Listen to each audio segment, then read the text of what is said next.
J'ai le mal du monde, docteur. Le réveil. Paul Varnier se réveilla en sursaut, la tête lourde, comme si un marteau pilon s'acharnait sur ses tempes. Une odeur étrange emplissait l'air, un mélange de lavande, de bois humide et de carottes fraîchement pressées. La pièce était baignée d'une lumière tamisée. Des raies dorées perçant à travers des volets sculptés, d'un motif semblable à une sorte de mandala qu'il avait déjà aperçu sur une gourde en céramique que l'une de ses patientes lui avait offerte à Noël dernier, et qu'il avait soigneusement rangée au fond d'un placard. Paul n'appréciait guère les offrandes de ses patients, qui le mettaient très mal à l'aise. Il était assis dans un fauteuil en cuir râpé, ses poignets libres mais ses jambes engourdies. Où était-il? Et pourquoi ce silence oppressant, rompu seulement par un roucoulement lointain? Une voix jaillit, guillerette, presque chantée, comme si quelqu'un auditionnait pour une comédie musicale apocalyptique. Tadam!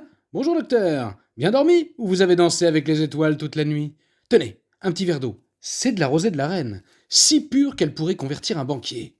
Paul cligna des yeux, son cœur s'emballant. Là, à quelques pas, se tenait madame Daniel, sa patiente la plus excentrique. Ses cheveux gris s'échappaient d'un chignon improbable, orné d'une plume de paon, et ses yeux pétillaient d'une malice inquiétante. Elle portait une robe à fleurs criardes, comme si elle s'était échappée d'un marché bio des années 70. Elle agitait une carafe en cristal avec l'enthousiasme d'un camelot. Madame Daniel? Mais où sommes-nous? Sa voix trembla. Et pourquoi? Oh, du calme, Doc. Respirez, inspirez, expirez, comme dans mes cours de yoga cosmique. Elle mima une posture ridicule, bras en l'air, avant de reprendre tout sourire. Vous êtes en sécurité, parole de Daniel. Ceci étant dit, autant jouer carte sur table. J'ai organisé une sorte de voyage médico-politico-apocalyptico-initiatique, que, croyez-moi, vous n'êtes pas prêt d'oublier. J'ai orchestré votre kidnapping en somme, mais attention, version éco-bobo-bio, comme vous l'aimez, Doc. Mon kidnapping? Paul tenta de se lever, mais ses jambes refusèrent de coopérer. Mais vous êtes complètement cinglé! Cinglé? Moi? Oh, vous avez pris la foudre. Elle éclata d'un rire théâtral, renversant presque sa carafe. Je suis lucide. C'est pas pareil, Doc. Et c'est bien là tout mon problème. Et puis j'ai tout fait dans les règles de l'art, propre, net, sans gluten. Paul sentit une sueur froide couler dans son dos. Sans gluten? Était-elle sérieuse? Il scruta la pièce, cherchant des indices. Les murs étaient couverts de bibliothèques, croulant sous des livres aux titres cryptiques. Une table en bois massif trônait au centre, encombrée de fioles colorées, d'un mortier en pierre et d'un appareil métallique qui évoquait une relique alchimique. Était-ce un laboratoire? Un temple? Ou le décor d'un navet sur la sorcellerie? Qu'est-ce que vous m'avez fait? Grogna-t-il, la gorge sèche. Ce jus de légumes que vous m'avez donné, c'était quoi? Madame Daniel gloussa, posant une main sur sa hanche, telle une diva de cabaret. Oh, juste un petit cocktail maison. Rien de bien méchant, Doc, compte tenu de ce que vous avez l'habitude de prescrire. Juste de quoi vous assurer un petit roupillon de 24 heures, grâce à la valériane fraîchement pressée associée aux effluves d'éther émanant de la housse isotherme en fibre de bambou que j'ai moi-même confectionnée et soigneusement imbibée. Elle s'effondra de plaisir sur un fauteuil en forme de feuille de nénuphar et s'illova face à Paul. Je sentais bien que ce serait efficace, mais cela a totalement surpassé mes attentes. Druidesque! Alors ce fauteuil en cuir d'ananas, canon, hein? Vous m'avez drogué? Paul sentit la colère monter. Drogué et kidnappé? Bah, vous m'avez pas vraiment laissé le choix, Doc. Le choix? Mais c'est un crime, Madame Daniel. Vous risquez la tôle. Elle haussa les épaules, pirouettant vers une étagère, comme si elle dansait un ballet conspirationniste. La tôle? C'est parfait. Tant que j'oublie pas la mafia médicale et le procès de la mafia médicale de feu Guylaine Langto. En cellule, ça va claquer. Vous connaissez Guylaine Langto, Doc? Paul restait statique, les yeux écarquillés, tandis que Madame Daniel brandissait ses deux ouvrages tel un trophée. Non, keep cool, Doc. Je vous ferai un topo. Paul fixa les livres, un frisson le traversant. Les titres évoquaient des secrets enfouis, de la corruption, des sociétés secrètes manipulant l'humanité depuis des siècles. Était-elle une illuminée ou savait-elle vraiment quelque chose? Il tenta de se ressaisir, son esprit médical formaté, cherchant une logique dans ce chaos. Mais qu'attendez-vous de moi, au juste? Demanda-t-il plus fermement. J'ai fait tout ce qui était en mon pouvoir pour vous aider, Madame Daniel. Mais vous refusez catégoriquement tous mes traitements. Si vous pensez pouvoir guérir en me kidnappant, vous faites fausse route. Elle s'arrêta net, son sourire s'élargissant à en devenir presque inquiétant. Détrompez-vous, mon cher Doc. Vous êtes bien plus utile à ma guérison que vous ne l'imaginez. Évidemment, tout part de mon terrain. Mais vous m'êtes tout de même indispensable. Elle tapa du pied, faisant teinter des bracelets à son poignet. Vous êtes un homme de science, docteur, mais votre science, c'est du flan. Derrière vos ordonnances et vos blouses blanches, il y a un monde d'ombre, rempli de bifetons qu'on vous cache depuis la fac. Paul sentit son pouce accélérer. Un monde d'ombre. Les mots s'insinuaient en lui, réveillant les compromis qu'il avait faits avec sa conscience durant sa quête du Graal. Son diplôme d'honorable médecin. Vous parlez complot, c'est ça lança-t-il, tentant de reprendre le contrôle. Big Pharma, société secrète, tout le tralala. Épargnez-moi, Madame Daniel, je suis médecin, pas Indiana Jones. Elle éclata d'un rire si sonore qu'un pigeon sur un perchoir au fond de la pièce s'envola dans un battement d'ailes paniqué. Indiana Jones! Ah, j'adore! Vous êtes drôle, Doc! Je savais que je vous avais bien choisi. Tenez, buvez ça. Orange, carotte, citron, gingembre, curcuma, fruit de la passion. Pas de sédatif ce coup-ci. Jurez sur mon compost. Ça va vous remettre les chakras en place. Paul fixa le verre à pied, digne d'une dégustation des plus grands crus. L'odeur était envoûtante, mais après le dernier cocktail, il n'était pas prêt à retenter l'expérience. Il devait gagner du temps, comprendre ses intentions afin de quitter ce qui semblait être un refuge pour complotistes. « Pourquoi moi ?» demanda-t-il en plissant les yeux. « Et pourquoi maintenant ?» Madame Daniel s'immobilisa, son expression passant de l'exubérance à une gravité inattendue. Pendant un instant, elle lui sembla presque humaine. « Mais parce que vous êtes différent, Doc !» Elle baissa la voix, comme si elle révélait un secret d'État. « Je l'ai toujours su, dès notre première rencontre, même si on n'est pas vraiment partis du bon pied tous les deux. J'ai bien lu dans votre regard, le jour où j'ai refusé le viol nasal, que vous étiez mi-curieux, mi-contrarié. Mais pas furax !»« Quel exercice inconfortable !» dit-elle tout en gesticulant en serrant la mâchoire. « Mais grâce à Diès, mon taux de soumission à la blouse blanche recule de jour en jour, et mon esprit réfractaire semble satisfait de me voir affirmer mes convictions. » Elle mima un bras levé, poing fermé, avec l'assurance d'une Amazone. « Coïncidence ? Je ne crois pas. Et quand la curiosité s'invite, j'ai pour habitude de mettre les petits plats dans les grands. On va festoyer, Doc. » Paul déglutit, troublé. Elle avait raison. Ce jour-là, son refus l'avait déstabilisé, mais il avait ressenti une étrange admiration pour son audace, une question qu'il n'avait jamais osé se poser. Et si elle y voyait clair, là où je suis aveugle ? Mais son esprit rationnel reprit bien vite le contrôle. « M'avez-vous kidnappé pour tenter de me gaver de vos récits complotistes afin de m'ouvrir les yeux ? C'est ça votre plan ?» dit-il, incrédule. « Bingo !» surenchérit-elle, claquant des doigts, tout en exécutant une petite danse de la victoire. « Vous êtes fin, Doc, vous captez tout, soyez fiers, vous êtes l'élu. C'est pour ça que je vous ai choisi. Pas genre Messi, hein, on va pas prendre le risque de déclencher inutilement une crise égotique, il y en aura suffisamment à venir. » Elle ponctua à nouveau ses mots d'un clin d'œil exagéré. « Vous serez un peu comme un roi, un prince, je m'occupe de tout. Je sens que vous allez devenir un grand docteur, Doc, aussi grand que le cœur qui vous habite. Mais déjà, on va commencer par prendre soin de vous, parce que, pardonnez-moi de vous dire, Doc, mais vous ne respirez pas la santé. Ça se voit, vous avez le teint gris.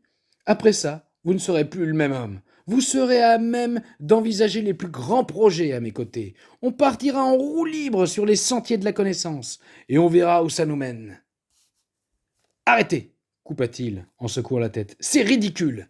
Vous êtes folle, et je veux partir maintenant. » « Partir ?»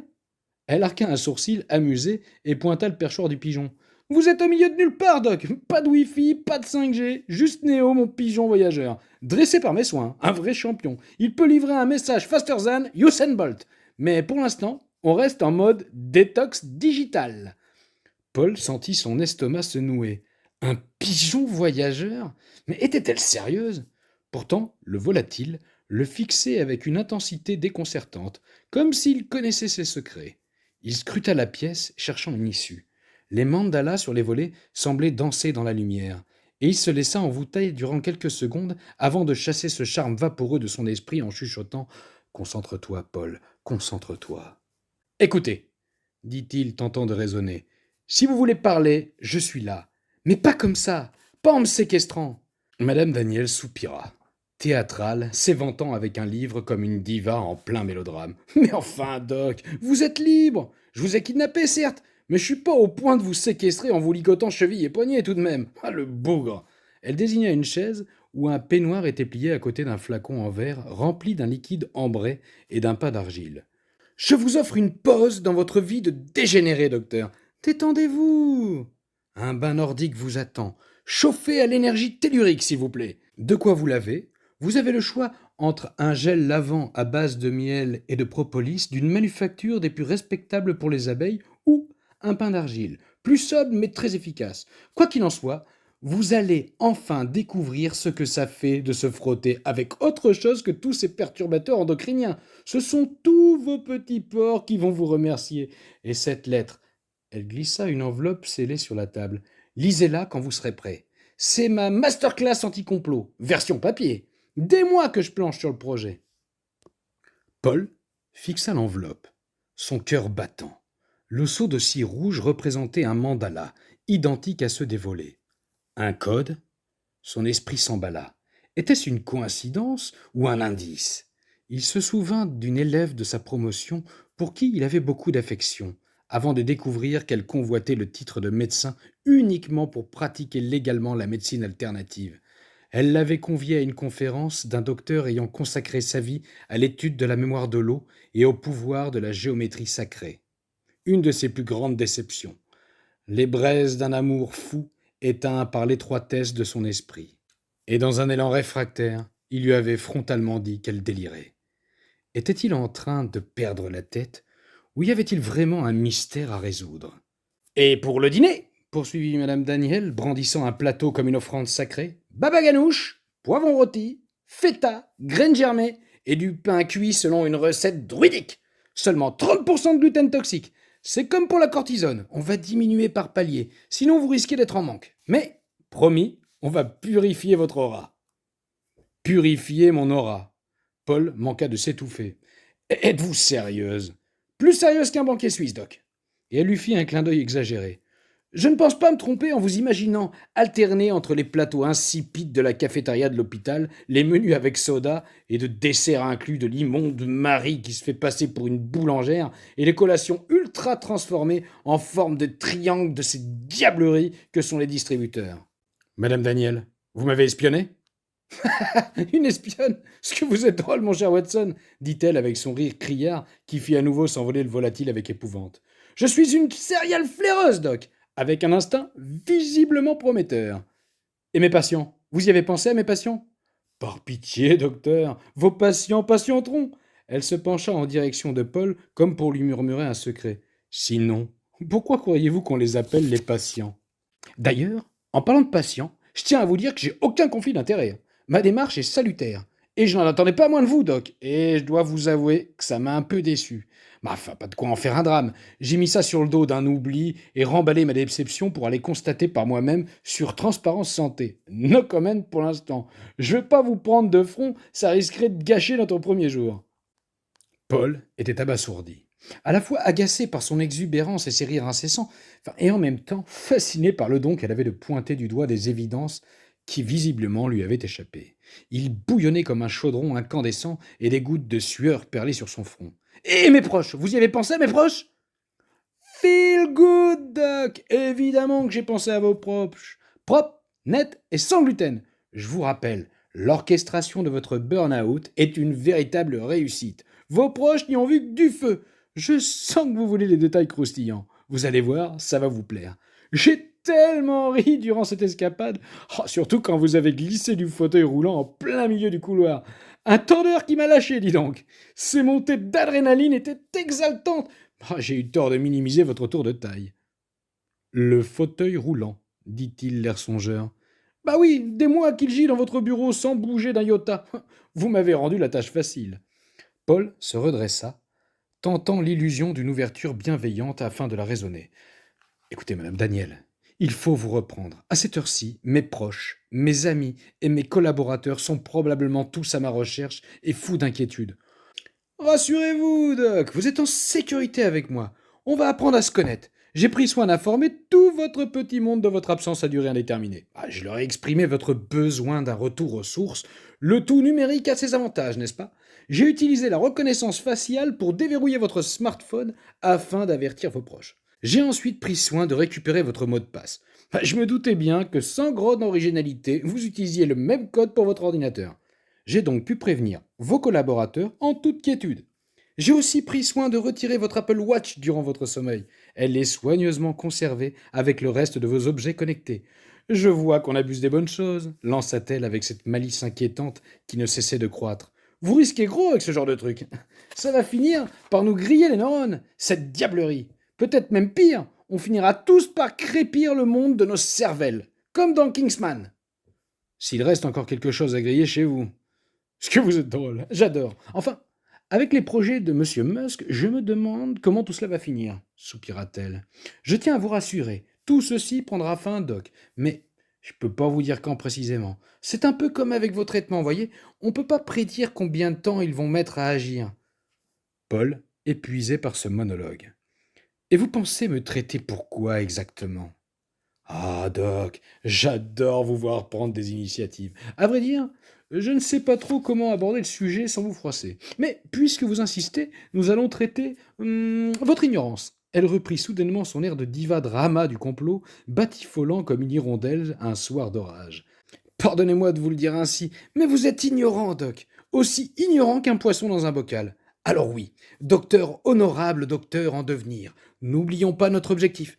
Je sais que vous avez travaillé dur pour en arriver là. J'ai conscience qu'on vous a bien malmené durant votre cursus. C'est pas humain de vous déformer comme ça, de vous apprendre à ne plus réfléchir. Je vous admire, Doc. Mais je ne sais pas si je dois qualifier votre parcours de courageux ou d'inquiétant. Inquiétant. Qu'est-ce que vous insinuez? Ne le prenez pas mal, mais faire allégeance à la médecine des Rockefeller, tout en revendiquant avoir prêté le serment d'Hippocrate, c'est un bras hypocrite, vous ne trouvez pas? En plus, vous qui semblez si pieux, avec vos petites statuettes religieuses trônant en guise de serre-livres sur la sainte santé, étagère, soit dit en passant, chatoyante, vous ne croyez même pas au miracle, et encore moins à la guérison. Allez, mangez et buvez, et détendez-vous, mes complices veillent au grain. Vos complices. Il sentit un frisson le parcourir. Des âmes vives! Ils savent comme moi que vous êtes la clé. Vous verrez, Doc, après ce petit bain, quand vos jambes répondront à nouveau, vous ne voudrez plus prendre vos jambes à votre cou pour vous enfuir. Vous allez même en redemander. En attendant, je m'accorde une petite sieste. Vous m'avez épuisé, dit-elle avec une arrogance et un soupir qui excitèrent le volatile.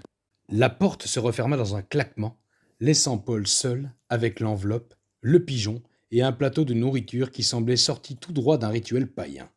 Il saisit la lettre, ses doigts tremblants, efferant la cire. Une chose était sûre, quoi qu'il découvre, sa vie ne serait plus jamais la même. Et madame Daniel, avec son rire de sorcière et ses jus suspects, était soit une folle, soit un génie. Ou peut-être les deux. Chapitre 2. La lettre. Cher docteur, tout d'abord, j'aimerais vous souhaiter la bienvenue dans mon palais tropical, une demeure temporaire qui va devenir le QG de votre éveil. Vous êtes ici chez vous. En écrivant ces lignes, je peaufine les plans pour les jours à venir. Ce n'est pas une mince affaire, croyez-moi, mais pour l'instant, je m'en tire avec panache. Je pense que vous ne m'en voudrez pas trop et que vous saurez percevoir l'audace de ma démarche, même si je vous l'accorde, une audace quelque peu déconcertante. Cependant, les sensations que me procure ce kidnapping imminent sont terriblement excitantes, et je trépigne à l'idée de cette entreprise. Nous sommes réunis, vous et moi, sur cette île quelque part dans l'immensité du Pacifique. Peu importe où, ce n'est pas bien important, car l'essentiel est ailleurs. Rassurez-vous, nous ne sommes pas sur l'île de Jeffrey, et vous n'êtes jamais monté à bord du Lolita Express. Le bateau était bien plus adapté à ce périple. Il fallait bien que j'amène mon petit monde avec moi, Doc, pour vous le faire découvrir. On a tout ce qu'il nous faut. Ce paradis autosuffisant nous offre de quoi nous sustenter. On va manger vivant, Doc. On va se faire du bien. Nous avons de quoi lire. Vous pourrez dévorer ce trésor de sagesse, ma bibliothèque interdite. J'ai malheureusement dû faire des choix déchirants et renoncer à certains ouvrages. Mais l'essentiel est là. Il fallait garder de la place pour cette énorme valise disque dur, un coffre-fort numérique. J'ai passé des heures à y stocker vidéos, interviews et autres friandises qui chatouillent le cerveau pour que l'on puisse savourer ensemble sans connexion aucune. Un petit jeune d'onde, quoi. Je vous invite à faire un petit tour, ça vous dégourdira les jambes. Vous êtes resté quelques heures en statique tout de même. Pour dormir, vous aurez le choix entre un hamac en coton tissé main ou la cage de Faraday. Perso, je vous la conseille pour la nuit. En plus, je vous ai mis des draps les plus exaltants qui puissent exister. Je suis certaine que vous aimez péter dans la soie, Doc. Et moi, je ne me permettrai pas de vous juger sur ce point. On a le même espace, Doc, à l'identique. Je vous kidnappe, mais il est important pour moi de préserver nos intimités respectives. Je ne voudrais pas que vous me preniez pour un bourreau. J'imagine une alternance de découvertes et de mise en mouvement pour notre petit programme. J'ai élaboré un planning aux petits oignons. Cependant, je reste ouverte à toute proposition de votre part. Après tout, c'est vous le Doc. Enfin, pour notre premier soir, j'imaginais une soirée plus tranquille. Je pensais vous proposer une soirée ciné-débat. La Belle Verte. Vous connaissez la Belle Verte, docteur? Il faudra oublier le popcorn et le soda. Ce sera raisin 5 et kombucha gingembre. Ça va vous faire le même effet que lorsqu'il pose les pouces sur les tempes dans ce chef-d'œuvre. Vous provoquez une petite prise de conscience. J'ai hâte, tant de choses à vous dire, Doc. Mais là, à l'instant T, je me sens comme la plus digne des kidnappeuses. Du fond du cœur, j'espère que vous saurez apprécier cette petite pause. Merci de bien vouloir apposer votre signature sur cette lettre en guise de consentement avec la mention suivante, antidatée d'une journée antérieure à votre kidnapping. Au vu du contexte de ma lettre, cela vous semblera probablement très inutile, mais je vous en serai gré. Inutile, certes, mais indispensable pour satisfaire ma conscience. Je sous-signais.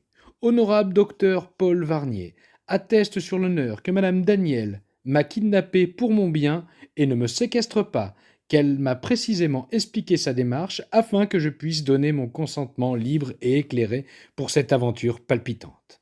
J'autorise Madame Daniel à enregistrer, conserver et utiliser nos échanges afin qu'elle puisse rédiger son journal de bord d'un kidnapping salutaire et le publier. J'accepte d'en faire la promotion à mes confrères dès mon retour, car cette œuvre en devenir sera d'utilité publique. Je certifie que Madame Daniel fait preuve d'une présence d'esprit hors norme, qu'elle sait parfaitement nager, mieux qu'une sirène, le crawl et le papillon. Je certifie également qu'elle n'a jamais été et qu'elle n'est absolument pas et qu'elle ne sera au grand jamais suicidaire. Par ces temps troubles du XXIe siècle, on n'est jamais trop prudent, mon cher Doc. Utopiquement votre, Madame Daniel, kidnappeuse bioéthique. Postscriptum. Ne vous épuisez pas à tenter de soudoyer Néo. Il est loyal et ne supporte pas les vétos, autant que les toubibs. Chapitre 3. Le choc. Paul reposa la lettre, le souffle court. Madame Daniel, kidnappeuse bioéthique. S'agissait-il d'une farce de mauvais goût, un piège tendu par ses confrères, avec qui il avait l'habitude de ricaner des élucubrations fantasques de cette dernière, après chaque consultation? Tout ceci lui semblait digne d'un canular, excessivement élaboré, chaque mot débordé de sens, comme des indices d'un puzzle cryptique.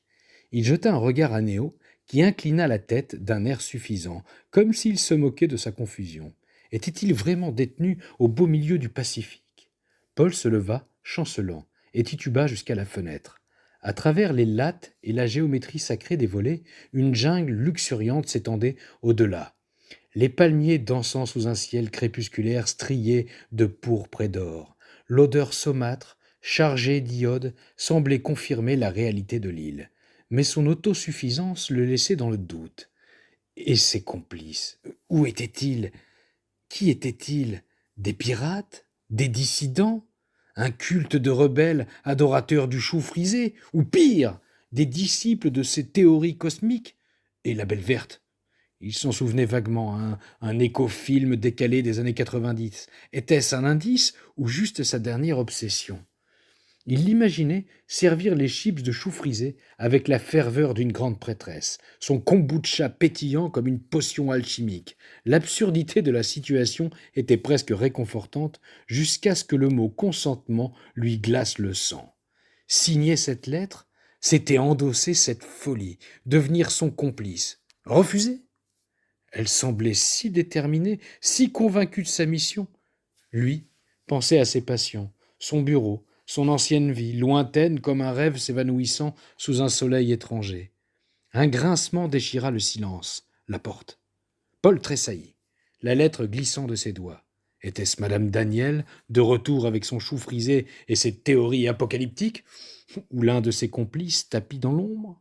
Il saisit le stylo, sa main tremblante. Signer ou défier?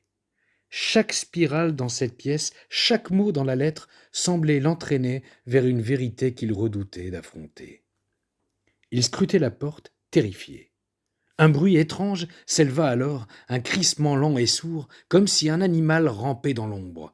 Paul plissa les yeux, scrutant la table encombrée de fioles et de reliques alchimiques. Une queue écailleuse et sombre se glissa sous cette dernière. « Ah! Au secours! Un mamba noir !» hurla-t-il, bondissant sur une chaise, brandissant son stylo comme une arme dérisoire. La porte s'ouvrit à la volée et madame Daniel déboula, sa robe à fleurs virevoltant comme un étendard psychédélique. « Au secours! Un mamba noir! Là, sous la table !» Un mamba noir?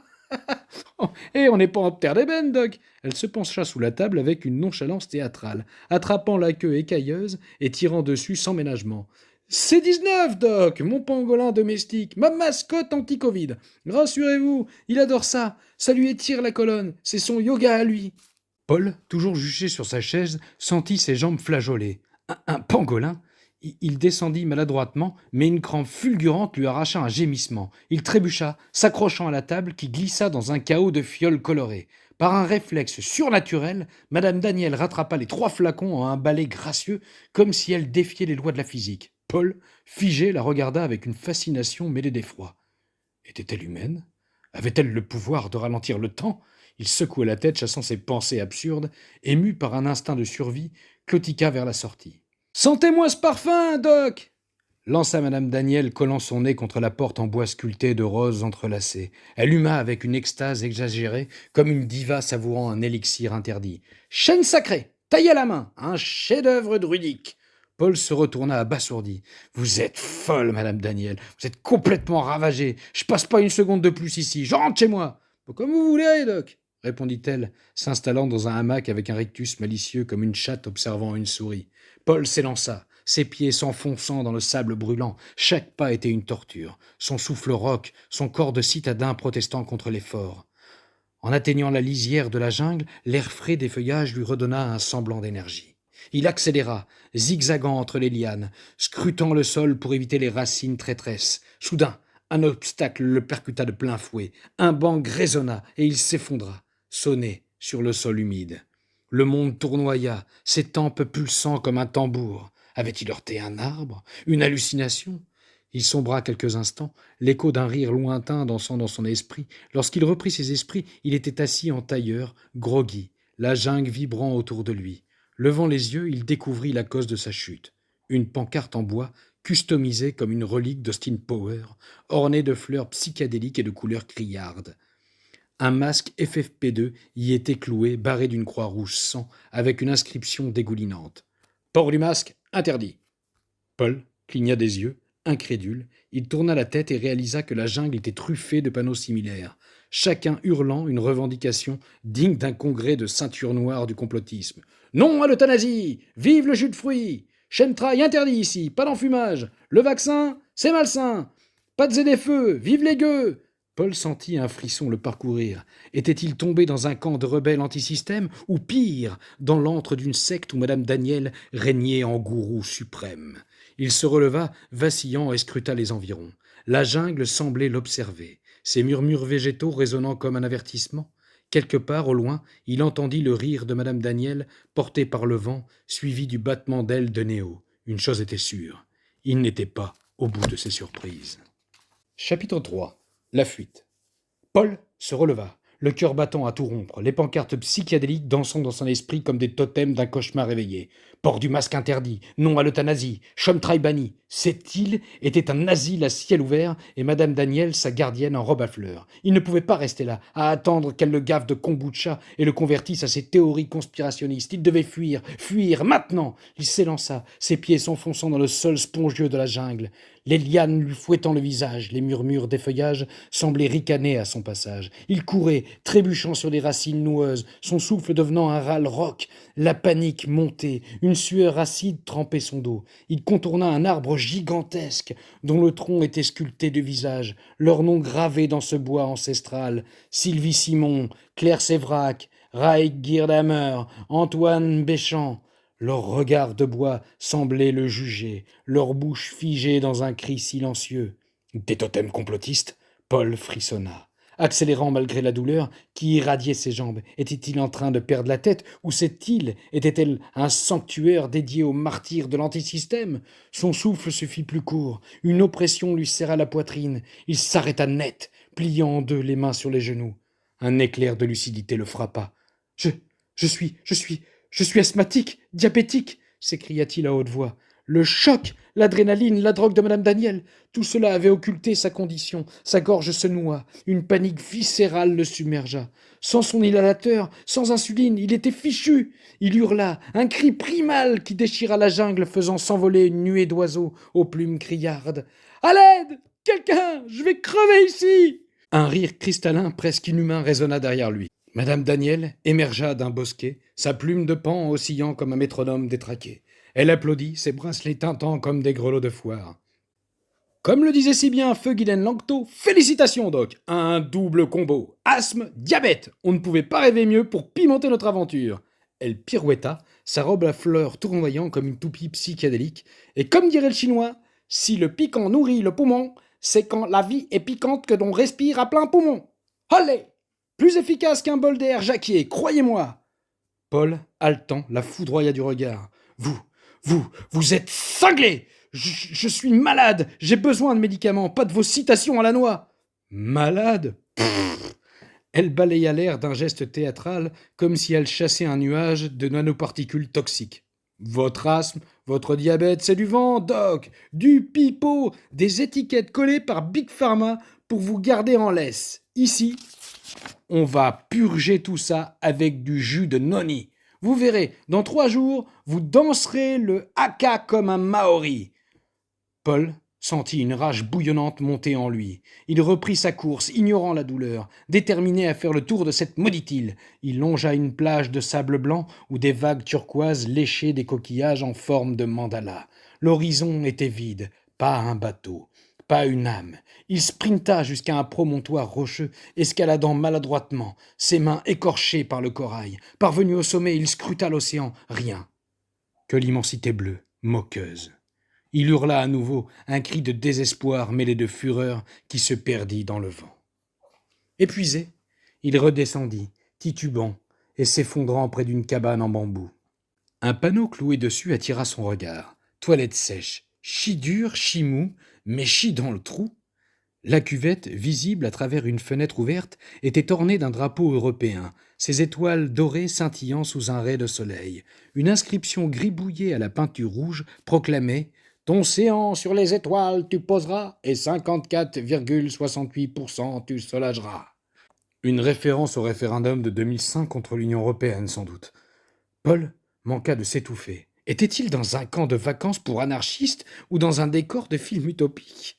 Retourna à la cahute principale à bout de force, espérant trouver de l'eau, un indice, n'importe quoi.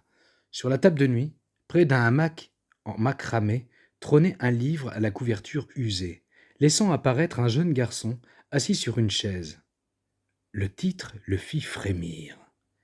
Il le saisit, terrifié, comme s'il tenait un artefact maudit, et commença à lire à voix haute, sa voix tremblante résonnant dans la pièce. « Bin coming...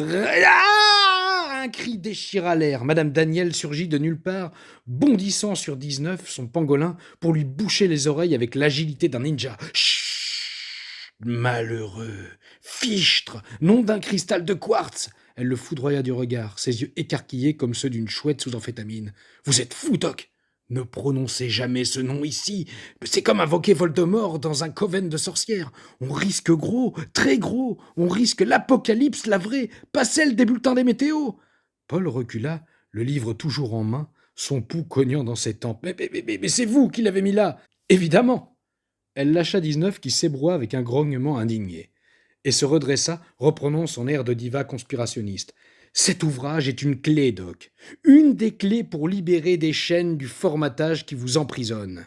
Le genre d'ouvrage qui vient ébranler vos certitudes et fissurer vos fondations. Et comme le dit si bien le grand fou, on ne peut pas reconstruire si tout n'a pas été détruit.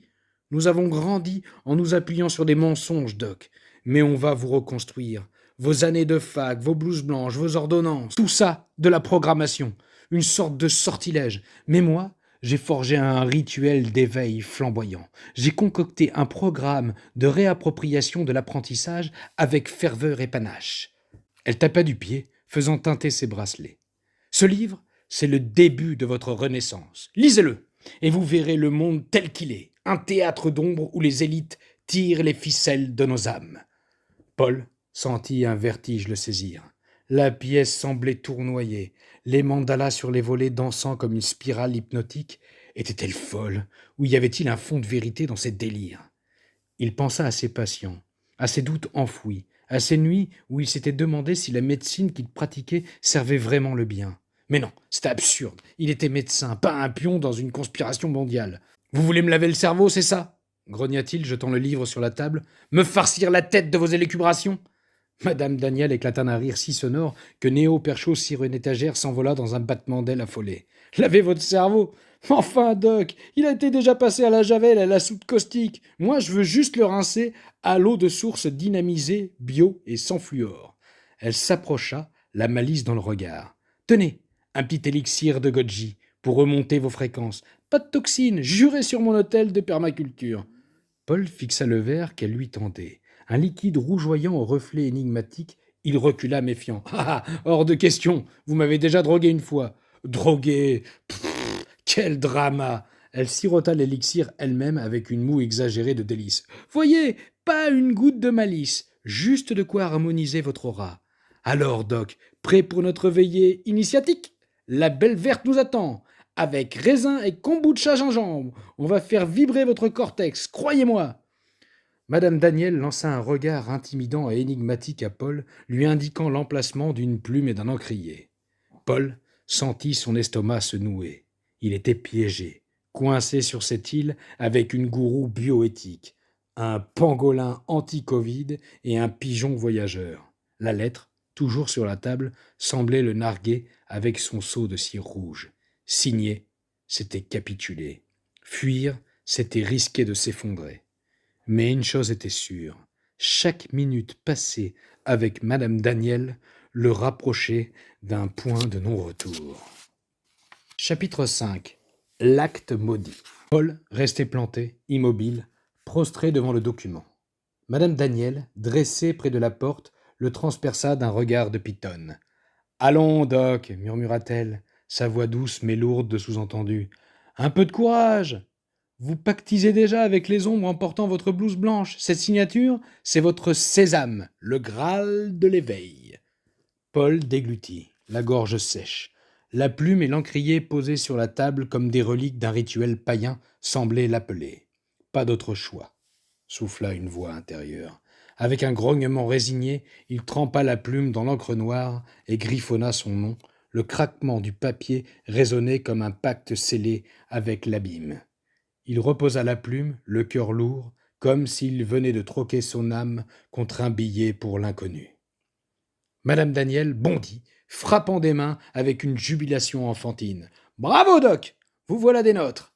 Elle virevolta, les fleurs de sa robe tournoyant comme une spirale cosmique. « À nous la belle verte! Préparez votre cortex, ça va secouer !» Elle saisit une bouteille de kombucha, la brandissant comme un calice sacré. « Kombucha !» s'écria-t-elle. « À votre renaissance !» D'un geste grandiose, elle fit sauter le bouchon. Paf ! Le gaz, trop comprimé, propulsa le projectile avec l'élan d'un scarabée en cavale, percutant Paul en plein front. Une marque rouge fleurit entre ses sourcils. Il vacilla, sonnait, tandis que Madame Daniel s'effondrait dans un rire hystérique, s'agrippant au fauteuil en forme de nénuphar. « Ah, Doc !» octa-t-elle, essuyant une larme. « C'est l'univers qui conspire à faire péter votre troisième œil. Un petit choc pour éveiller vos synapses endormies. » Paul, frottant son front endolori, suivit à contre-cœur. La pièce s'assombrit, un projecteur bricolé clignota, projetant des images vacillantes sur un drap tendu entre deux étagères. La belle verte démarra, avec ses extraterrestres écolos et ses critiques acerbes de la société moderne. Paul grognait à chaque scène, ses soupirs lourds comme des rafales dans une forêt. La scène du rouge à lèvres, ode à l'amour pur et sans artifice, le fit grimacer. Il repensa à sa mère, dont il n'avait jamais vu, de mémoire, de lèvres, se détacher de ce rouge carmin. La scène du médecin-chef caricature de l'établissement lui arracha un rictus. Madame Daniel, elle, s'esclaffait à tout rompre, tapant des pieds, pleurant de rire, son sillon menaçant de s'écrouler. « Regardez, Doc !» gloussait-elle, rembobinant la scène du médecin pour la 4e fois. « Écoutez bien, c'est vital. Il faut que ça s'imprime dans vos neurones, si vous ne voulez pas que l'arrogance vous avale. »« Par pitié, Madame Daniel, c'est de la torture, dit-il en soufflant. Elle mit sur pause, agacée par ce nouveau soupir de Paul. « Éole, dieu du vent, rangez vos bourrasques. Vous risquez de vous faire envoler ma joie de vivre. Votre esprit lutte contre le voile du mensonge. Laissez-vous aller, nom d'un mandala. » Paul était épuisé, ses paupières lourdes, menaçant de s'effondrer. Mais Madame Daniel et ses éclats de rire lui provoquaient moult sursauts. Le débat qui s'ensuivit fut un tourbillon hilarant. Madame Daniel, vibrante comme une pythie, disséquait chaque scène avec la précision d'un scalpel mystique. « Ce médecin-chef, Doc, c'est vous, avant la lumière, un rouage du système !» Elle ponctuait ses arguments de gestes amples, ses bracelets carillonnants comme les cloches d'un temple. Paul, rouge de colère, ripostait. « C'est du délire. Vous tordez tout. La médecine sauve des vies, pas vos films babacool. » Vous savez, Doc, la censure était déjà présente à l'époque. Elle ne faisait pas rage comme aujourd'hui, mais plusieurs scènes ont été retirées de ce bijou, comme celle de l'Assemblée, à mon sens la plus importante. Par chance, je l'ai conservée dans mes archives. Préparez-vous. C'est un traitement de cheval pour l'ouverture d'esprit qui, je vous le rappelle, n'est pas une fracture du crâne, bien plus efficace que vos cachets à lobotomiser les âmes. Elle se leva d'un bond et s'empressa de mettre en route l'extrait censuré. Chaque flèche de Madame Daniel, trempée d'humour et d'une étrange clairvoyance, le désarmait. Elle riait, esquivait, relançait, transformant la joute en un ballet verbal où l'absurde dansait avec la vérité. À bout, Paul se leva d'un bond, renversant une fiole qui embauma la pièce d'un parfum de verveine. « J'en ai marre de vos fadaises !» rugit-il, claquant la porte derrière lui. Dehors, la nuit étoilée pesait comme une chape.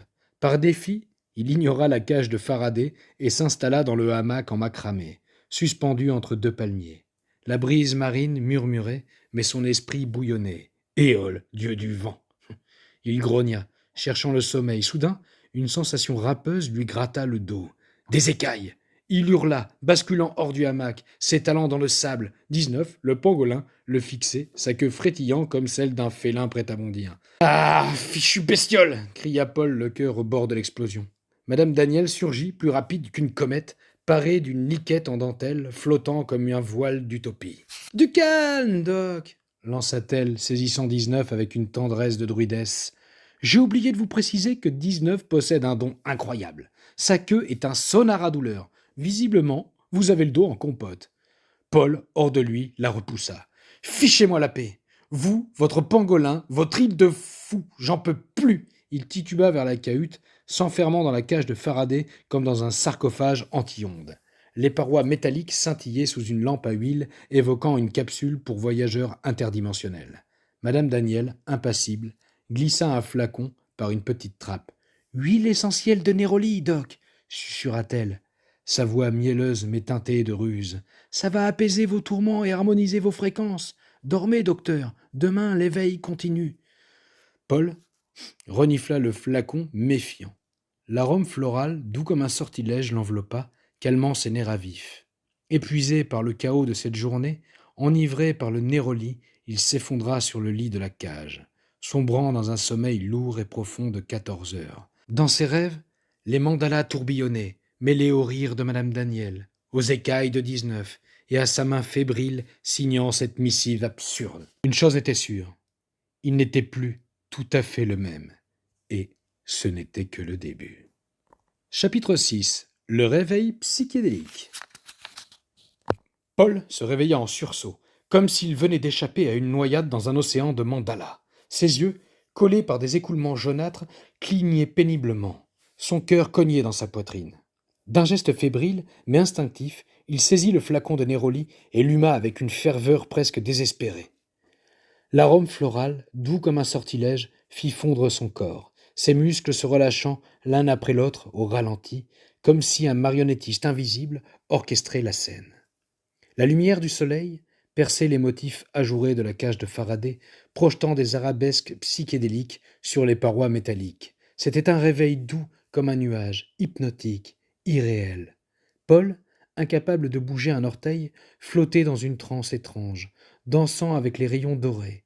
Il ferma les yeux, une mémoire enfouie remonta, celle de sa belle, son amour perdu, parlant d'une dream machine, invention de Brion Gissin, censée ouvrir l'esprit par des pulsations lumineuses, première œuvre d'art que l'on contemple les yeux fermés. Les souvenirs l'assaillirent comme des vagues puissantes, l'engloutissant dans une nostalgie envoûtante. Soudain, des sifflements stridents brisèrent sa rêverie. Paul bondit hors du lit, titubant vers les volets ajourés. À travers les lattes, il aperçut madame Daniel, enveloppée d'une nuée d'oiseaux au chant tonitruant. Leurs cous rouges gonflaient comme des lèvres carmin de sa mère. Une terreur viscérale le saisit. Était-elle dévorée par ces volatiles? Et lui, survivrait-il sur cette île sans elle? Il se rua dehors, hurlant « Madame Daniel, tenez bon, je viens vous sauver !» Un éclat de rire fusa, si sonore que les oiseaux s'envolèrent en une tornade de plumes, fonçant droit sur Paul. Il tourna sur lui-même, agitant les bras comme un moulin, affolé pour les chasser. Perdant l'équilibre, il bascula en arrière, certain de s'écraser dans le sable. Mais une force invisible le rattrapa, le redressant avec une grâce surnaturelle. Madame Daniel, un impôt au bec, sifflotant sous son nez avec une malice de lutin. « Du calme, Doc !» lança-t-elle, retirant l'appôt avec un sourire narquois. « Ces frégates sacrées, messagers des dieux du Pacifique, m'obéissent au doigt et à l'œil. Et vous, prête à sauver votre bourreau !»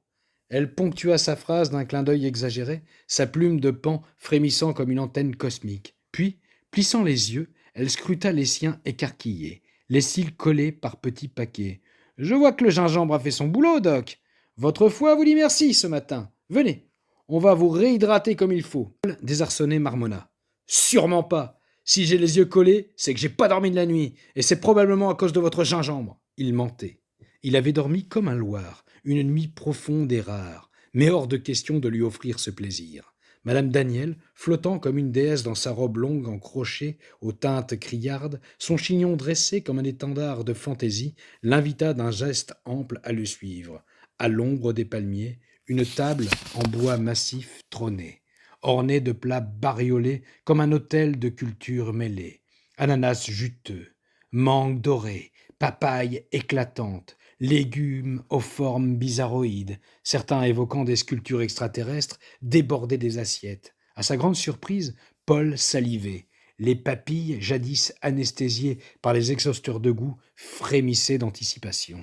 « Choisissez ce qui vous chante, Doc. Ce matin, rendons hommage à Thierry Casasnovas. Vous connaissez Thierry Casasnovas, Doc? Le Lucky Luke de l'extracteur, celui qui presse plus vite que son ombre. » Elle mima un dégainage, saisissant une banane sur la table comme un revolver. « Aujourd'hui, c'est jus de fruits et légumes pressés, lança-t-elle, mettant Paul en joue avec son arme improvisée. Mais les carottes, c'est obligatoire, indispensable pour contrecarrer votre humeur. Elle gloussa, agitant une carotte comme une baguette magique. « Allez, Doc, choisissez 5 fruits et légumes. » Paul, piqué au vif, voulut protester, mais l'odeur sucrée des fruits le désarma.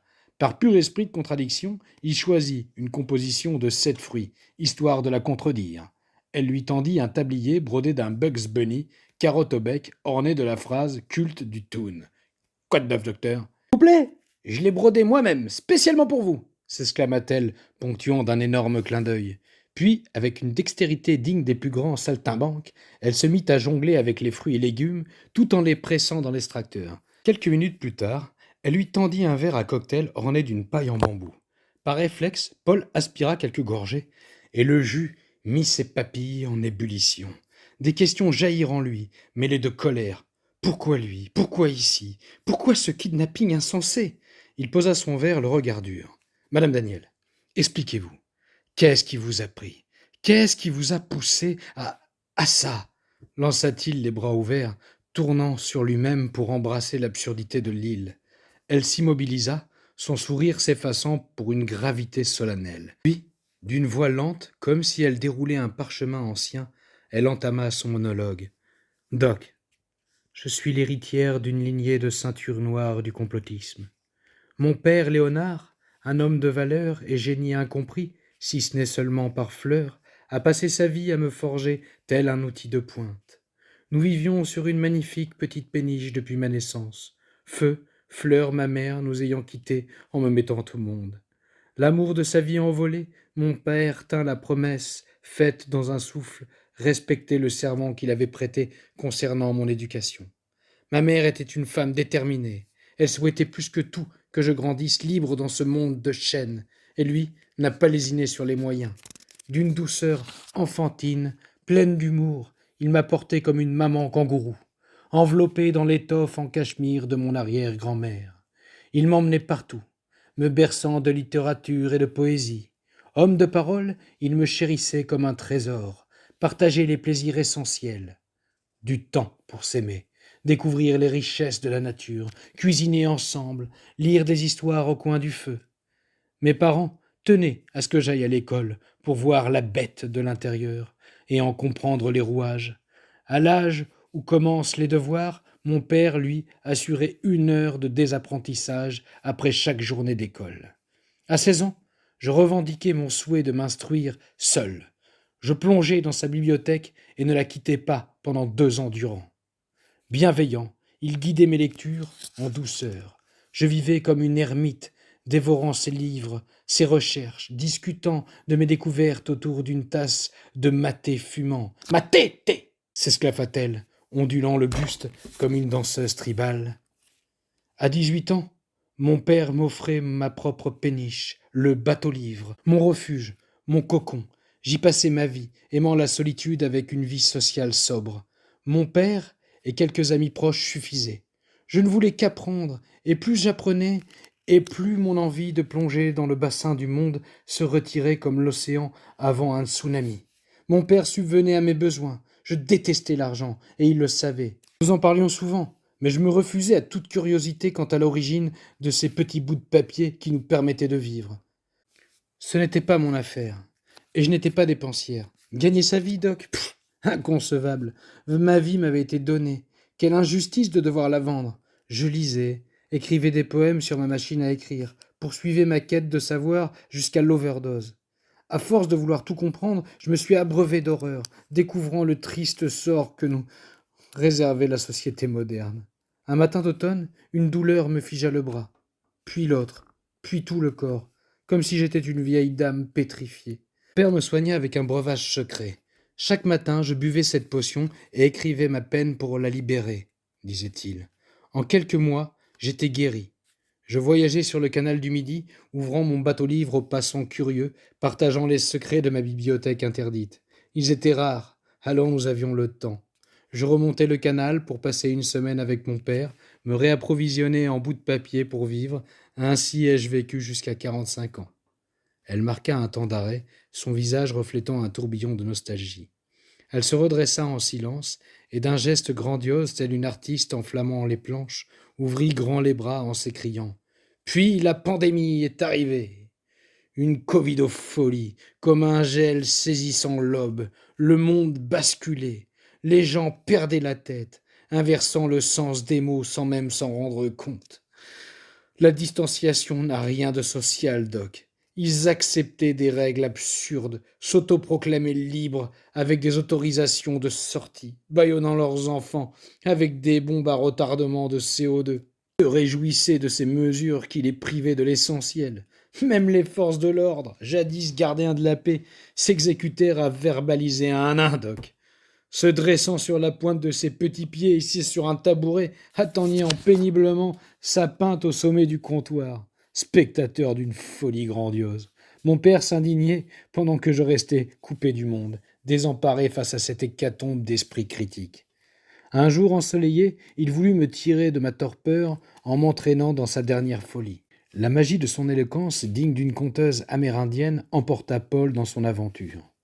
Mon père, persuadé d'avoir découvert une combinaison secrète de plantes capables d'annihiler les effets secondaires de cette injection expérimentale, décida d'organiser une grande cérémonie dans une clairière isolée au cœur d'une forêt qu'il considérait comme sacrée. Il a passé des semaines à concocter une mixture à base de plantes rares, de sève d'arbres et d'une mystérieuse résine cosmique, trouvée dans une grotte, en réalité une substance hautement volatile.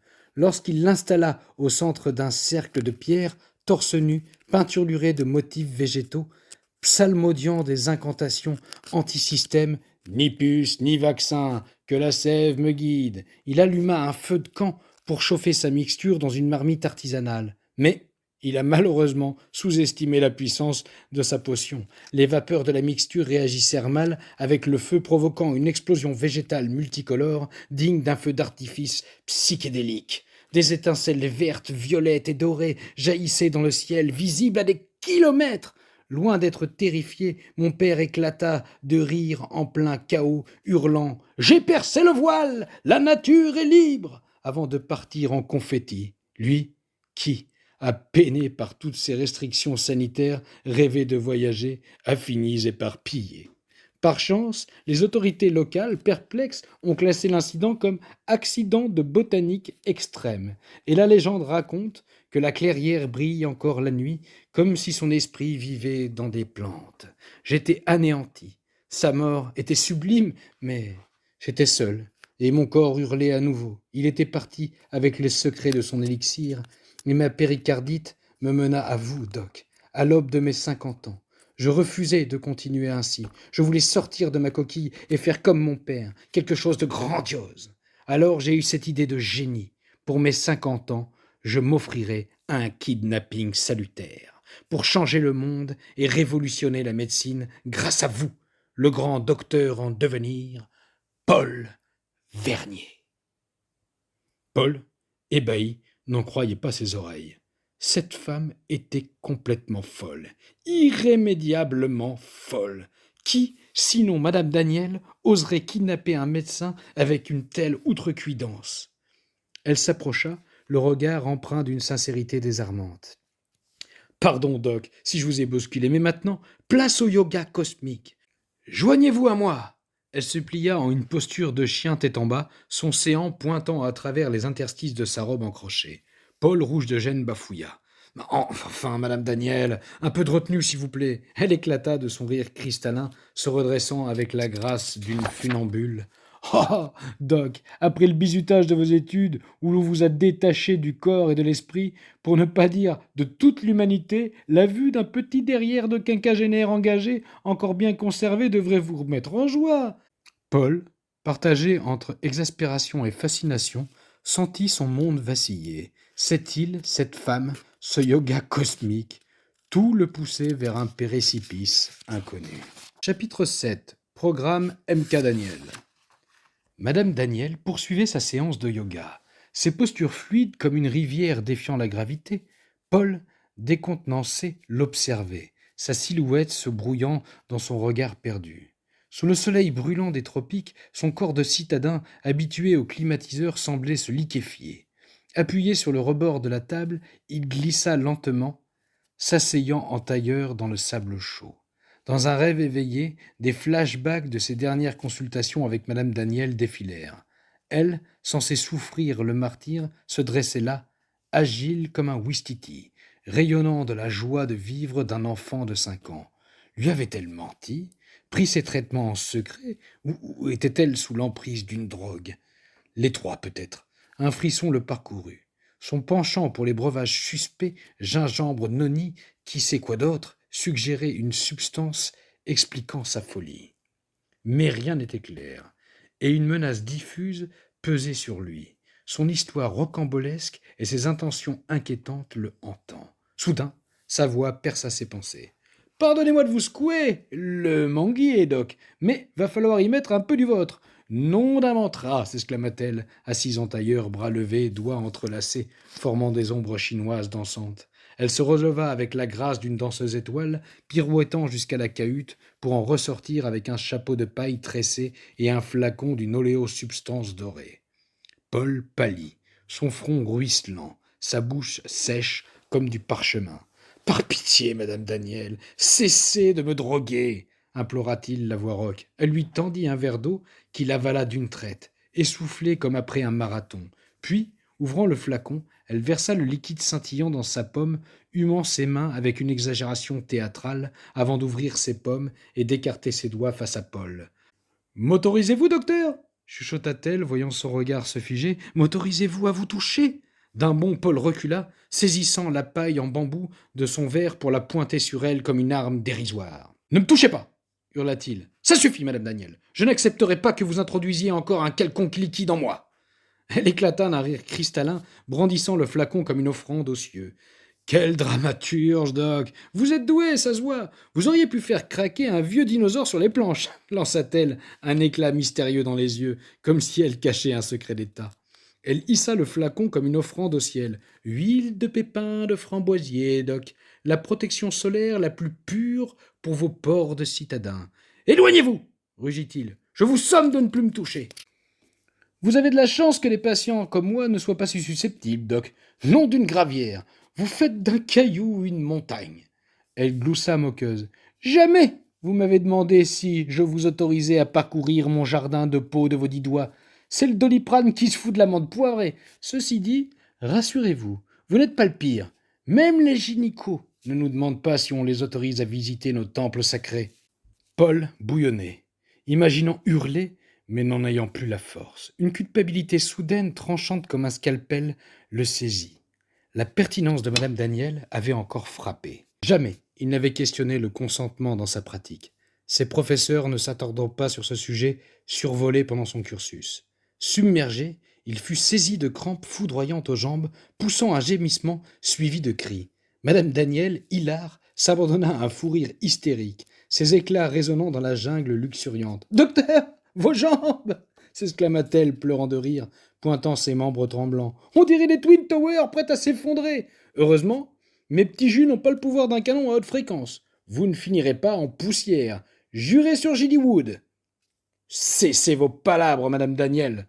grogna-t-il exaspéré. « Je ne comprends rien à ce que vous racontez et je ne connais pas Judy Wood. »« Nom d'un front médiatique, vous ne connaissez pas Judy Wood ?»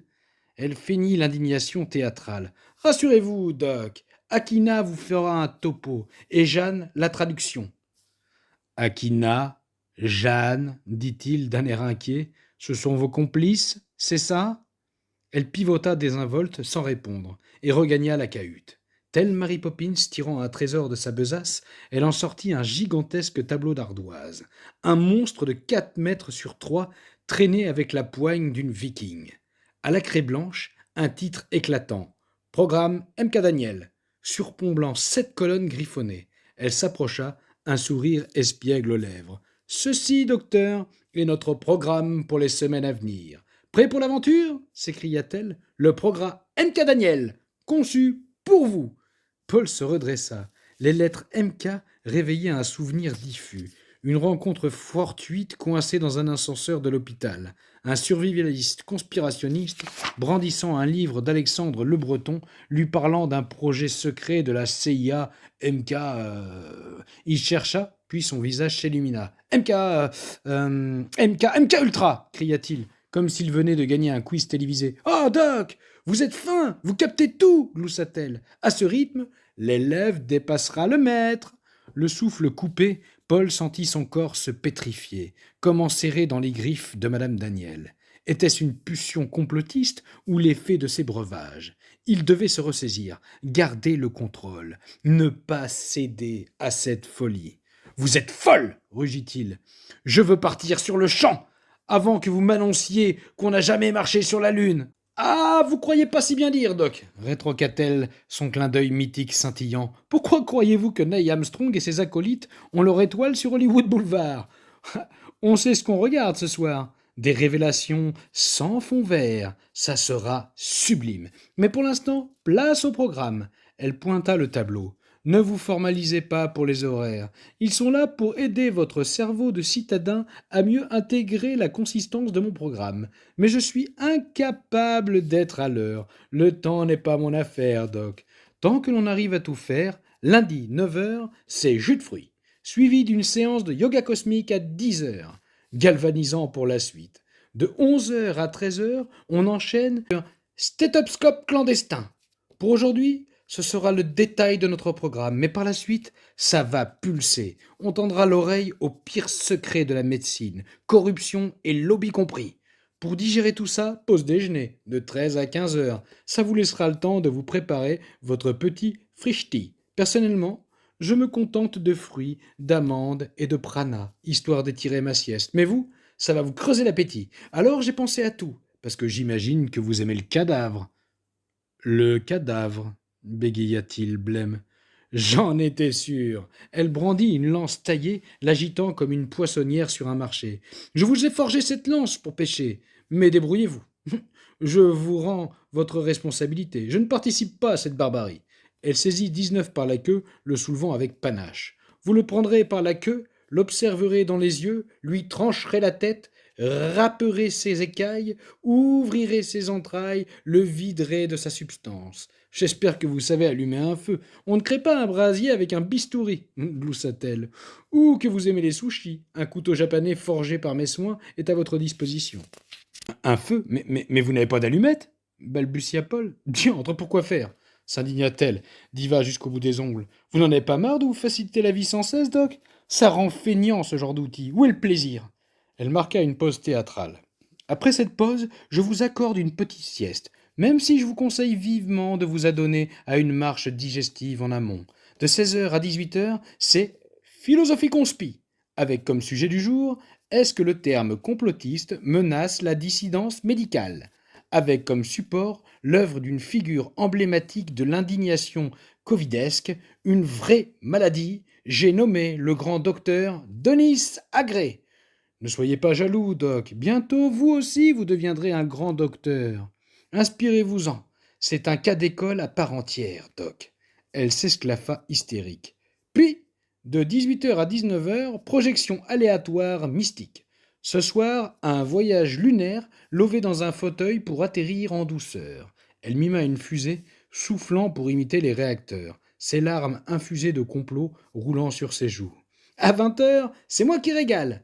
Après cette dure journée de labeur, vous pourrez mettre les pieds sous la table et savourer mes plus fraîches recettes. Ensuite, c'est quartier libre, Doc. Mais d'abord, savourons.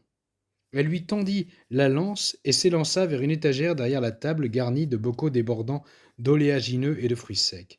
Comme une enfant devant un étal de friandises, elle sélectionna 7 pots, concoctant un mélange dans un bol de cristal, picorant avec une passion gourmande. Paul salivait, un vide béant creusant son estomac. Il s'imagina dévorer une entrecôte saignante, accompagnée de frites dorées dans la graisse de canard, subtilement salée. Un filet de bave coula sur sa main. Saisissant la lance avec la ferveur d'un guerrier, il marcha vers l'océan, déterminé, face à l'immensité. Une larme perla, se mêlant à sa bave. C'en était trop. Il hurla, lançant la lance maladroitement. L'outil l'entraîna en arrière et il s'effondra dans l'eau, submergé. Bondissant pour reprendre son souffle, la lance pointée vers le ciel, il entendit madame Daniel hilar. « Ne lâchez rien, Doc! Ne lâchez rien, Doc! Comme Laurent Alexandre vous l'a tant rabâché, vous êtes un dieu! Poséidon peut aller se rhabiller! Épargnez-moi vos commentaires! Je suis affamé! » rugit-il. « Que l'appel du sang affûtre votre regard et précise votre geste comme les peuples primitifs jeûnant avant la chasse !» lança-t-elle, moquant sa maladresse tout en distillant des encouragements. Après 30 essais infructueux, Paul, désespéré, hurla dans un dernier élan, jetant la lance de toutes ses forces. Miracle! Il harponna une dorade. Criant sa victoire, il oublia le sable brûlant qui martyrisait ses pieds et marcha, fier, comme un dieu. « Madame Daniel! Madame Daniel! Regardez! Sensationnel, Doc! Si vous mettez autant d'entrain à disséquer les complots, je vous proclamerai légiste de la conspiration. Vous m'irritez, c'est insupportable. Laissez-moi tranquille, je meurs de faim. » Paul s'éloigna, traçant dans le sable l'emplacement de son feu. Il ramassa des branches dans la brousse, des feuilles de bambou séchées, du petit bois, un silex. L'exercice lui sembla une éternité. Lorsque les premières fumées s'élevèrent, il souffla sur les braises jusqu'à ce que des flammes vacillantes dansent dans ses yeux. Il arracha une feuille de bananier géante pour emmailloter sa dorade, la plaçant solennellement sur le feu. Quelques minutes plus tard, il ouvrit la papillote brûlante, dévorant sa prise avec voracité. Madame Daniel l'observait, un éclat de fierté dans le regard, convaincue qu'il s'était inspiré de son audace pour accomplir cet acte barbare. Épuisé, l'estomac gorgé de chair iodée, Paul sombra dans un sommeil profond. Affalé sous le palmier, Madame Daniel l'observait, son regard aussi tendre qu'une mère couvant son nouveau-né. Il se réveilla en sursaut, déstabilisé par le réalisme de ses songes. Dans un rêve absurde, il errait seul sur la lune, tel le petit prince, mais Renard avait disparu, remplacé par une dorade masquée d'un FFP2. Paul, hagard, lui demandait « Dessine-moi un complotiste ». Horrifié par cette vision, son corps étrangement libéré de toute protestation s'élança comme un sprinter. Il se jeta à corps perdu dans l'océan, hurlant de rage, tel Tom Hanks pleurant Wilson. Nageant au large, il aperçut avec effroi un aileron fondant l'eau droit sur lui. D'un geste furtif, il fit demi-tour, ressortant plus vite qu'il n'était entré, criant au requin. Madame Daniel, assise en tailleur sur le sable, tel un moine bouddhiste, l'observait avec un émerveillement narquois. « Calmez-vous, docteur !» lança-t-elle, un sourire suffisant aux lèvres, comme si elle détenait un savoir ancestral. « Si vous ne distinguez pas un dauphin d'un squale, flairer les requins de Big Pharma va être coton !» Paul, vexé, se mura dans un silence lourd, s'effondrant à l'ombre d'un palmier. Madame Daniel le rejoignit, un livre à la main, son aura de prêtresse conspiratrice plus vibrante que jamais. « Une vraie maladie !» s'écria-t-elle, brandissant l'ouvrage comme un étendard. « Vous êtes malade, c'est évident !» grogna Paul, les dents serrées. « Docteur, l'ouvrage, enfin. Cessez vos enfantillages. Nous allons philosopher avec Denis. Restez aux agrès. » ricana-t-elle, ponctuant son calembour de son clin d'œil, toujours suspendu, scintillant comme une étoile. Elle plongea dans la lecture avec l'enthousiasme d'une conteuse polynésienne, sa voix chantante harcennant Paul dans une croisière dichotomique. Incapable de s'en détacher, il suffoquait comme sa dorade agonisant hors de l'eau. Tandis que les pages défilaient sous ses yeux révulsés, le temps se dilua dans un tourbillon de mots. Soudain, elle s'arrêta, grave sur un extrait. Sa voix se mua comme possédée par un alter ego mystique. Dans un rituel solennel, elle répéta le passage 3 fois, comme pour graver un sortilège dans l'âme de Paul. Des milliers de lits fermés, licenciements gratuits, suspension de soignants, ceux encore en poste sont débordés, épuisés. Les ressources humaines n'ont jamais été aussi maltraitantes, avec des salariés restés en poste, certains avec des faux passes, sans jugement, comme des faux papiers en temps de guerre, la boule au ventre d'avoir enfreint une loi pour la première fois. Voilà une vraie maladie, probablement celle du siècle. On guérira en prenant conscience. Elle tendit le livre comme une offrande sacrée. Paul, exaspéré, le saisit d'un geste brusque, la colère flambant dans son regard. « De toute façon, j'ai rien d'autre à faire, grogna-t-il. Si cela peut me préserver de vos élucubrations, je vais laisser passer, je ne vais pas laisser cette opportunité. Bon silence, Madame Daniel. » Il se releva, cherchant un autre palmier pour ombrager sa solitude loin de cette despote. Il s'apprêtait à lever son séant dans le sable quand la voix de Madame Daniel, tel un écho persistant, le rattrapa. « Hé, Doc! Silence pendant ma lecture !» rugit-il. « Je vous somme de vous taire !»« Comme vous voudrez. C'est vous le Doc, gloussa-t-elle malicieuse. Il s'effondra au pied du palmier, bercé par ce silence d'or, et plongea dans une vraie maladie. Mais une démangeaison étrange envahit son postérieur, suivie d'une douleur brûlante comme la braise d'un cigare cubain. Bondissant telle une flèche d'arbalète, il hurla, sautillant frénétiquement. Madame Daniel, secouée d'une crise d'hilarité, s'écria « J'ai essayé de vous prévenir, Doc ! Fourmilière balle de fusil, redoutable et atrocement douloureuse. » Elle mit ses mains en porte-voix. « Posez votre derrière dans l'eau, ça calmera le feu. 1 minute, je prépare mes cataplasmes d'argile et mes talents de coupeuse de feu. » Paul, pour une fois, s'exécuta sans broncher, courant vers la rive, l'impression d'être la cible d'une équipe d'airsoft visant son séant. Il s'effondra dans l'eau, la fraîcheur caressant sa peau. Mais la brûlure s'infiltrait, lancinante. Madame Daniel, flottant comme une druidesse, un plateau dans les mains, rejoignit la table aux fruits. Elle écarta les plats, les disposant au sol comme des corbeilles sacrificielles. Libérant le plateau, avec volupté, elle déploya un drap en lin, transformant la table en autel, et y étala son matériel suspect. « Prenez place, Doc !» cria-t-elle, allumant une bougie avec un briquet et un sourire en coin. « Vous fichez de moi? Un briquet ?» hurla Paul outré. « Vous ne pensiez tout de même pas que j'allumais les bougies au silex ?» rétroqua-t-elle hilar. « Vous êtes le mal, Madame Daniel !» rugit-il. Pourtant, il s'exécuta, avançant péniblement vers l'autel comme un condamné craignant un piège. Toujours vêtu de sa tenue de citadin souillé, il se hissa sur le plateau, ses talons épuisés. « Va falloir tomber le pantalon, Doc !» murmura-t-elle. Sans ça, pas de miracle. Je ferme les yeux. Jurez sur 19.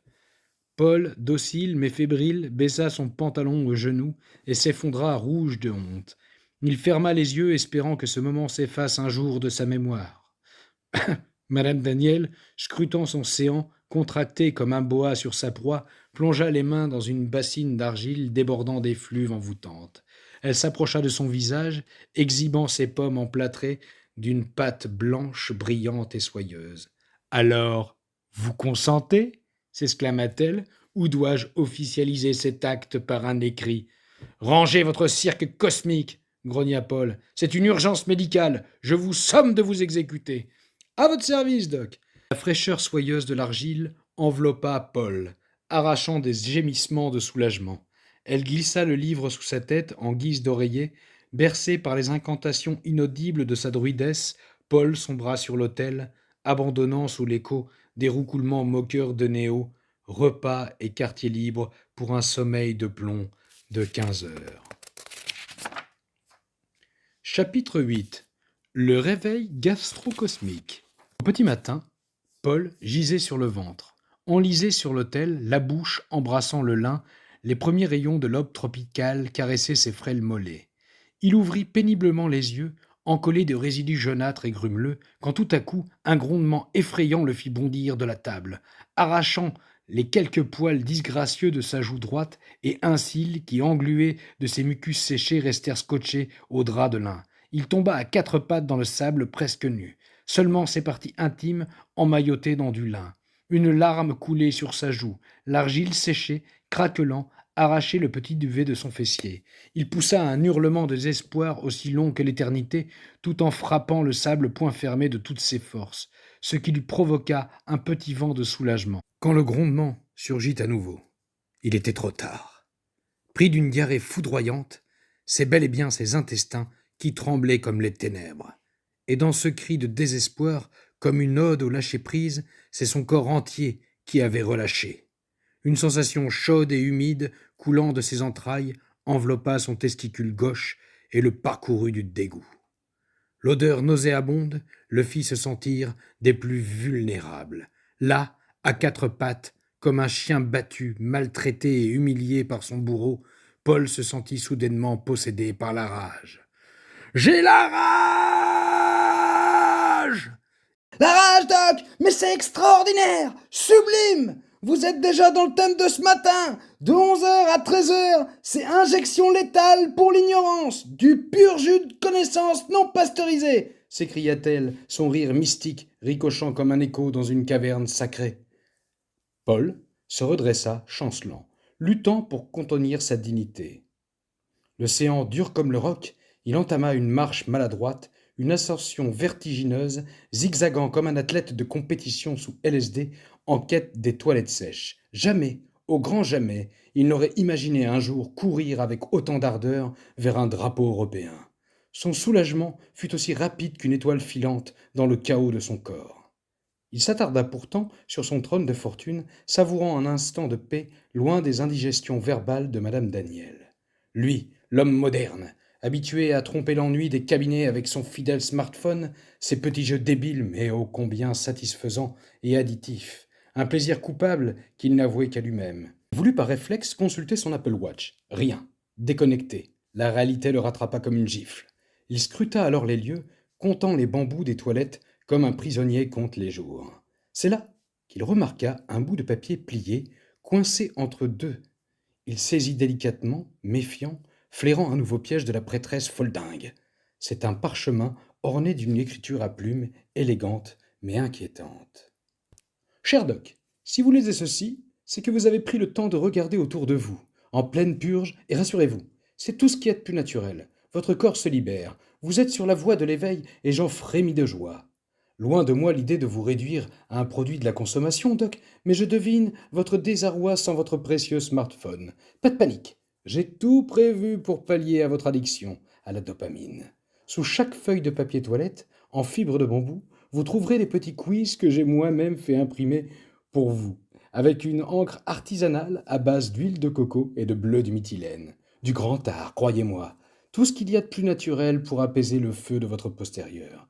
J'envisage même de le breveter l'idée. Mais j'attends vos résultats pour me décider. Et après tout, je ne peux pas vous laisser avec une étoile de shérif à la place du sphincter. Ce premier rouleau propose des questions de niveau 1. À vous de compléter les lettres manquantes. Paul, à la lecture de ces lignes, sentit un vertige. Suis-je si prévisible, ou cette femme a-t-elle des dons médiumniques dignes d'un oracle? Il chassa cette pensée, s'accrochant à la réalité comme à une bouée. Il saisit une première feuille où s'étalait une question. Quelle société a été condamnée 20 fois pour charlatanisme, 10 fois pour promotion mensongère, 14 fois pour violation de la concurrence, 6 fois pour corruption, 9 fois pour violation de la sûreté médicale et 7 fois pour violation de la protection des consommateurs, a payé des millions de dollars d'amende et continue à s'engraisser? Complétez les lettres manquantes. P, F, I, point, point, R. Paul, excédé, froissa la feuille d'un geste rageur. La réponse était limpide, mais il refusa de s'abaisser à jouer ce jeu. Il s'essuya avec, reléguant les 6 questions suivantes à la même fin sans daigner les lire. Il sortit des toilettes, titubant, le corps encore secoué par cette purge cosmique, mais à peine eut-il fait un pas qu'un nouveau grondement intestinal le figea. Madame Daniel, comme invoquée par un sortilège, surgit de nulle part un plateau chargé de 2 pots garnis de feuilles fraîchement cueillies et d'un verre d'eau à la main, son chapeau de paille dressé, dansant au rythme de ses pas exubérants. Doc s'exclama-t-elle, brandissant un pot de feuilles fraîches avec l'élan d'une prêtresse offrant un sacrifice. Vous ne pensez tout de même pas que la purge s'arrêterait là? Il faut passer à l'éveil des chakras digestifs. Mâchez ceci. Feuilles de framboisier et de mûrier, cueillies à l'aube pour soulager vos intestins tourmentés.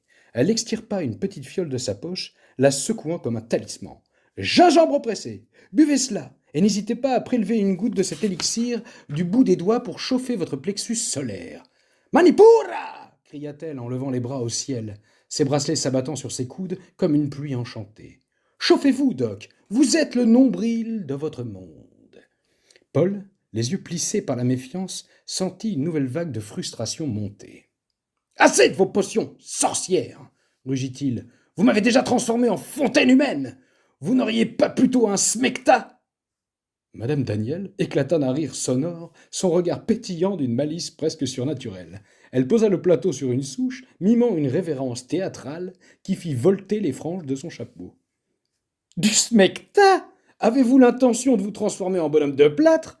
Si tel est le cas, je me vois obligé de réadapter notre programme pour la matinée et d'alléger votre esprit par un atelier poterie, papoterie, Pasteur et compagnie. Ici, Doc, il n'y a que mes traitements 100% naturels, jurés sur ma Bible des huiles essentielles. Sinon, vous avez toujours la possibilité de nager tout droit. Sur 180 000 nautiques, vous trouverez probablement un point de deal. Enfin, pardonnez-moi, une pharmacie, gloussa-t-elle moqueuse avec un clin d'œil complice qui accentuait son air de diva conspiratrice. Paul, résigné, attrapa quelques feuilles et les porta à sa bouche. Il commença à mastiquer tandis que la silhouette de madame Daniel s'estompait vers la cahute, laissant derrière elle un sillage de parfums floral et de mystère. Il sentit un apaisement immédiat, un soulagement gastrique instantané qui le surprit. Il avait la sensation de découvrir un monde gustatif inidé, comme un nouveau-né s'abreuvant pour la première fois au nectar divin. Il percevait toute l'acidité, le piquant et le sucré d'une framboise croquée, mais à travers ses feuilles, amplifié par une fraîcheur brute. Même exaltation pour le mûrier, un esprit boisé s'invitant dans son palais comme une forêt entière condensée en une bouchée. Une ode à la nature pour ses papilles, la poésie des feuilles chatouillant sa muqueuse, éveillant des sensations oubliées.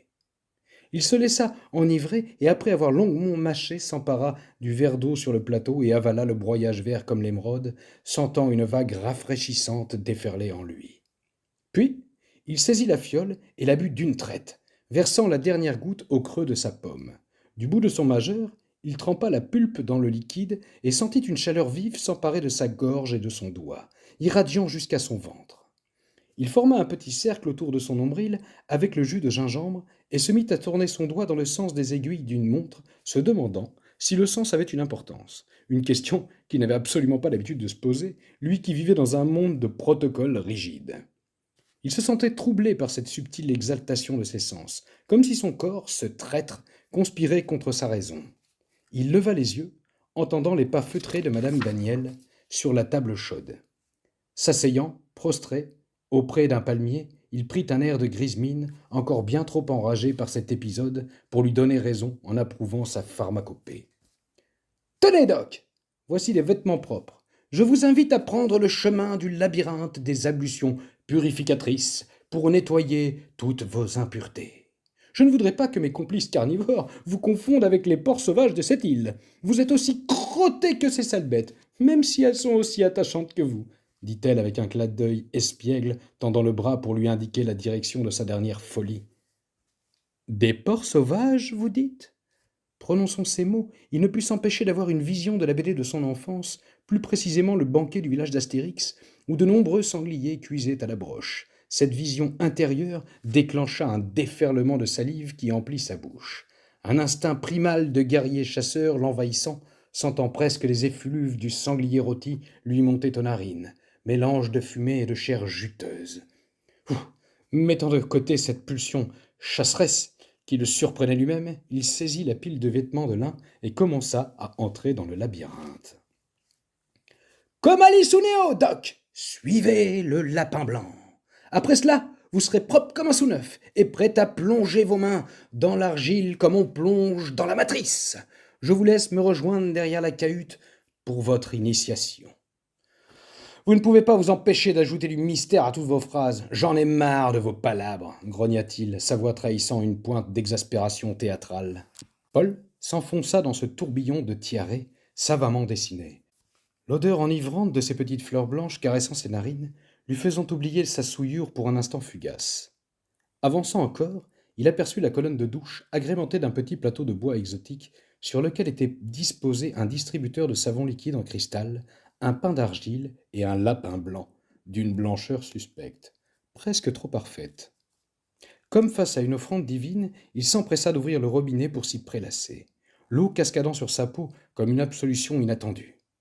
Mais la voix de madame Daniel retentit tout proche de lui, claire et insistante. « Alice au pays de Lucifer, de François Dubois, avant-propos. » Il coupa l'eau brusquement et scruta autour de lui, le cœur battant, cherchant l'intruse. Un silence de plomb. Pas de madame Daniel en vue.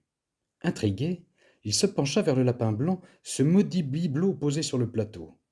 En l'examinant, il réalisa que ce n'était pas une simple figurine, mais une enceinte astucieusement dissimulée, scellée à la paroi de la douche avec une précision diabolique. Il tira dessus, griffant le plastique lisse, mais rien n'y fit. L'objet restait figé, imperturbable. « Bordel de complotisme! Jusqu'à dans la douche! J'en peux plus !» grogna-t-il, sa voix résonnant dans l'espace étroit. Il rouvrit le robinet espérant noyer cette intrusion, mais la voix de madame Daniel, enregistrée avec une clarté exaspérante, reprit de plus belle. « Lucifer de François Dubois, chapitre 1. » À chaque ouverture de l'eau, la narration redémarrait comme un sortilège aquatique. Paul, enragé, tenta à nouveau d'arracher l'enceinte, ses ongles glissant sur la surface. Mais elle tenait bon, moqueuse comme si elle conspirait avec l'île entière.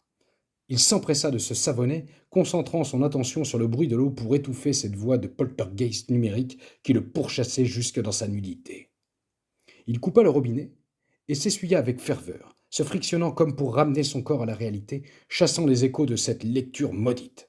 Il bondit dans sa tenue de lin tel un mage déboussolé par les effluves de ses potions et accourut d'un pas déterminé pour rejoindre madame Daniel, prête à lui intimer de cesser de pénétrer son intimité, mais loin d'imaginer ce qu'il attendait derrière cette gerbe blanchâtre perforée de hublots recelant de secrets. Paul ne put s'empêcher de penser intérieurement que toute l'installation de cette île et de ses structures avait dû lui coûter une fortune et un temps de préparation extrêmement long. Des labyrinthes végétaux, aux douches enchantées, en passant par ses enceintes cachées et ses potions artisanales, tout respirait un dévouement obsessionnel, une architecture de folie ou de l'ingéniosité pure. Il hésitait entre une admiration réticente pour cette femme capable de bâtir un monde entier à partir de terre, de chanvre et de convictions inébranlables, et une terreur devant cette folie méthodique qui semblait avoir anticipé chaque instant de sa captivité, comme si elle avait tissé un filet invisible autour de lui depuis des mois, voire des années. Cette ambivalence le rongeait, un mélange de respect forcé et d'effroi. Le corps alourdi par l'humiliation et l'esprit embrouillé par les couilles sournois de madame Daniel, le sable brûlant mordait ses pieds nus. Chaque pas était une épreuve dans un désert d'absurde. Tandis qu'il s'approchait de la Kerter, cette habitation de terre et de chanvre, ses murs ocre et fibreux, exultant une chaleur terrestre presque vivante. Quelle est encore cette diablerie qui m'attend? Vous êtes là-dedans, madame Daniel s'écria-t-il, sa voix contenant un mélange de crainte et de défi. L'argile de l'éveil. Madame Daniel, postée à l'entrée de la Kerter comme une gardienne d'un temple oublié, répondit d'une voix résonnante qui semblait émerger des murs de terre eux-mêmes. « Bien sûr que je suis là, Doc. Où voulez-vous que je sois? Rentrez, Doc, rentrez donc !» Paul, encore bouillonnant de rage, poussa la porte en bois d'un geste brusque, pénétrant dans l'antre qui exhaltait une odeur terreuse et humide, comme si la nature elle-même respirait à l'intérieur. Les murs, ocre, renforcés de fibres de chanvre, absorbaient la lumière du soleil, filtrant par de petits hublots irréguliers, créant une ambiance à la fois chaleureuse et oppressante. Des étagères sculptées dans la terre regorgeaient de pots d'argile, de fioles scintillants comme des joyaux et d'outils rudimentaires, transformant cet espace en un atelier où l'alchimie côtoyait l'éco-militantisme avec une audace presque surnaturelle. « C'est scandaleux, ce coup de la douche !» tonna-t-il en pointant un doigt accusateur vers elle, son visage rougi par la colère et les résidus de boue séchée. « Une intrusion totale dans mon intimité. J'ai réfléchi. Et la prochaine fois que je prendrai une douche, je laisserai le robinet ouvert en partant. Comme ça, votre livre de Satan se finira sans moi, et vous pourrez vous noyer dans vos propres élucubrations. » Madame Daniel, adossée à une table couverte de glace fraîche, éclata d'un rire franc et guttural. Ses épaules secouées comme sous l'effet d'un sortilège joyeux, elle s'essuya une larme imaginaire du coin de l'œil, son chapeau de paille penchant dangereusement. « Comme vous voulez, Doc. Mais attention, ce n'est pas de l'eau courante ici. Une fois la citerne épuisée, vous serez obligé de vous laver à l'eau de mer. Enfin, en même temps, c'est possible, hein. Je connais des tribus qui utilisent l'eau de mer pour leurs ablutions quotidiennes. Ça purifie l'âme et tanne la peau comme un vieux cuir. Imaginez-vous le grand médecin frottant vos chakras avec du sel océanique. Ah, ce serait poétique, non? Écoutez, Madame Daniel, vous êtes le diable. Vous êtes pire que le méchant de Jigsaw. Vos pièges à vous ne sont pas mortels, mais ils tuent ma patience, Madame Daniel. Madame Daniel le fixa les yeux écarquillés, passant de l'amusement à une feinte perplexité. Saw? Mais qu'est-ce que c'est que donc Saw? Je sens que vous allez enfin m'apprendre quelque chose. Un film d'horreur, voyons. Elle éclata d'un rire tonitruant, comme si une entité espiègle avait pris la possession de son être. Un film d'horreur, bah ça risque pas. Le monde est bien assez horrible. Il se suffit à lui-même. Mais je comprends mieux votre état d'esprit, Doc. Cette mauvaise humeur vous vient probablement de là. Vous savez, ce genre de film, avant de vous coucher, marque votre conscience et vous ruminez cela dans vos songes. Ah, ne vous sentez-vous pas grognon le matin après ces films diaboliques?